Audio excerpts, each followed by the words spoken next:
Greg is going to stay up and help me introduce David. Turnabout is fair play, I guess. As he's setting up, this gentleman, who has been my roommate here a few times, is a singer-songwriter and recording artist who has taken his songs, experience, and expertise to a wide variety of venues in this and other countries, full-time for more than 3 decades. His work has found its way to Carnegie Hall, the United Nations, several Chicken Soup for the Soul books, the Kennedy Center, Peter, Paul and Mary, and the Kingston Trio CDs, Outer Space, the Kerrville, Texas New Folk Award, and 15 CDs on the Wind River and Stockfish labels. And I know Greg has something he might like to say. Well, I mean, I don't know what to add to that except that I don't think he ever sleeps. You know, this is a guy who accomplishes about as much as he can in a way that is kind and gentle and helpful and always outward focused. He's always helping other people. I've had a lot of fun with him over the years, probably the most fun we ever had together.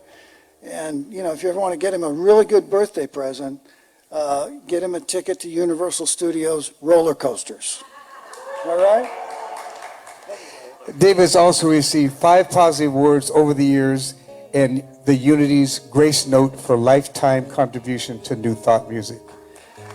David Roth.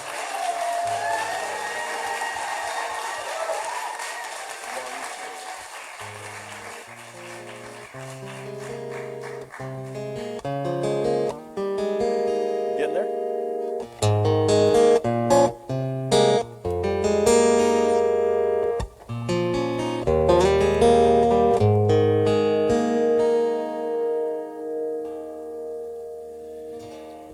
I want to read you some words, and I wonder if you can figure out when they were said. These are not my words, but I want to read them to you. To me, it sounds like they were written yesterday. One of the great liabilities of history is that all too many people fail to remain awake through great periods of social change.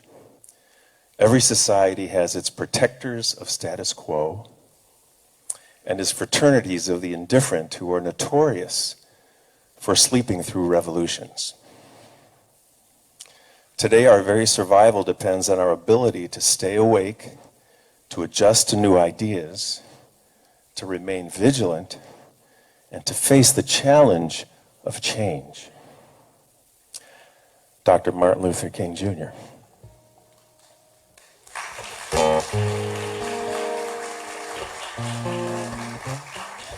And I also want to do a tip of the hat to a fellow New England folk songwriter like I am these days, although I was born in Chicago, Bob Franke, the great Bob Franke, who's been writing great folk songs for many decades.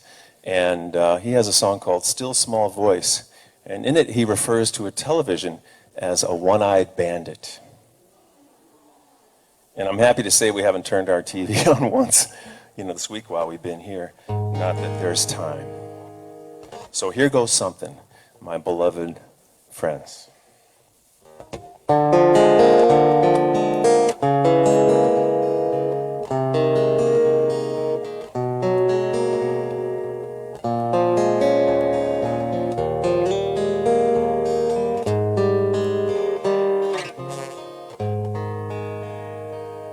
There are more loving people in this world than those noisy ones on my TV. I must use discretion and prudence before I engage with that one-eyed thief. The din can be deafening, the volume's so high, repetition starts to make it sound real.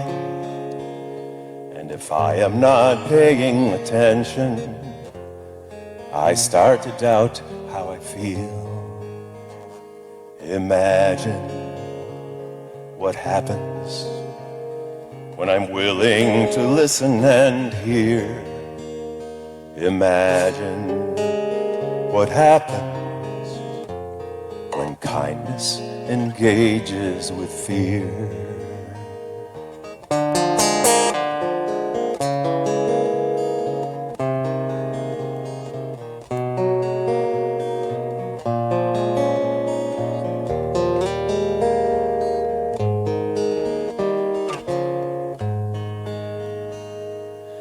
Volume doesn't equal consensus,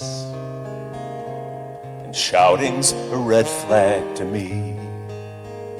A softer approach to hard subjects may bring on the change that I wish to see.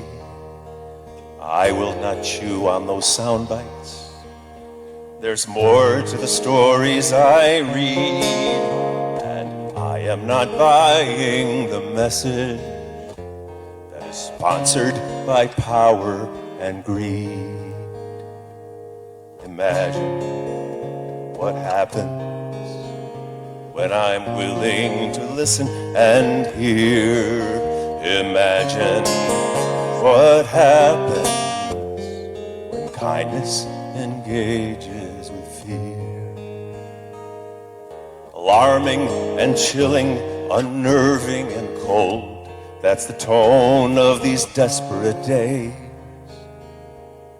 Disarming and willing and human and bold is my tenor for turning to grace. There are more loving people in this world than those noisy ones on my TV. I won't be distracted from trusting and move forward to give and receive. The din can be deafening, volume so high, I will not be seduced by the noise. I turn it around and I own it. And remember that I make my choices. Sing with me. Imagine what happens when I'm willing to listen and hear, when I'm willing to listen and hear. Imagine what happens when kindness engages with fear. Imagine what happens when I'm willing to listen and hear. Imagine what happens kindness engages with fear.